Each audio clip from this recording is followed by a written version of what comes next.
ஏது வெகு தூரம் வந்து விட்டேன். நட்பு விரும்பி அழைத்ததாக அறிகிறேன். அதையே விரும்பி நானும் வந்துள்ளேன். நட்பு வேண்டும், ஆனால் அதற்கேற்ற நடத்தல் இல்லை உன்னிடம். கற்றுக் கொடுக்கும் இனம் தமிழினம், நீ கற்றுக் கொடுக்க முயற்சிப்பது அறிவினம். நவாப்பிடம் இருந்து நாட்டுரிமை பெற்றிருப்பது நாங்கள், நீயாக என் பேடி காண வரவில்லை. பேடி கொடுப்பவர்கள் நாங்கள், இல்லாவிட்டால் நீ இந்த நாட்டுக்குள்ளே நுழைந்திருக்க முடியாது. இருமா பின்னும் ஓயவில்லை உன்னிடம், உடன் பிறந்தவை ஒழியாது.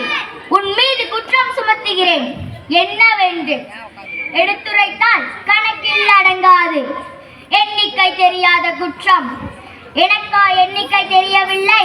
அகம் பிடித்தவனே சொல்கிறேன் கேள். உன் நிலத்தில் விளையும் விளைச்சலுக்கு கிஸ்தி கொடுக்கவில்லை. எங்கள் பேரரசுக்கு கீழ் அரசாக இருப்பதற்கு திரைப்பணம் செலுத்தவில்லை. வெகு காலமாக வரி பணம் வந்து சேரவில்லை. இந்த பாக்கிக்கு எல்லாம் வட்டியும் செலுத்தவில்லை. கிஸ்தி, திரை, வரி, வட்டி. வானம் பொழிகிறது, பூமி விளைகிறது, உனக்கு ஏன் கொடுக்க வேண்டும் கிஸ்தி?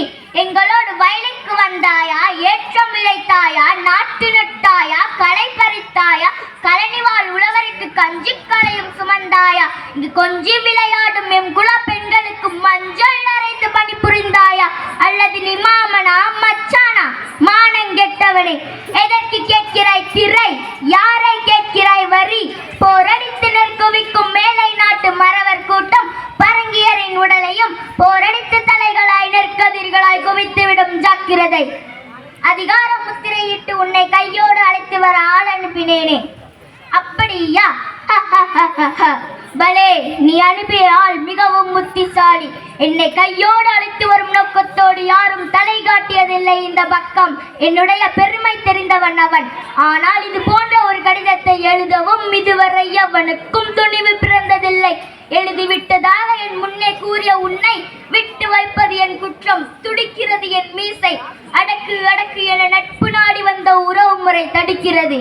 என்ன, மீசையை முறுக்குகிறாயா? இதாபத்திற்கு அறிகுறி.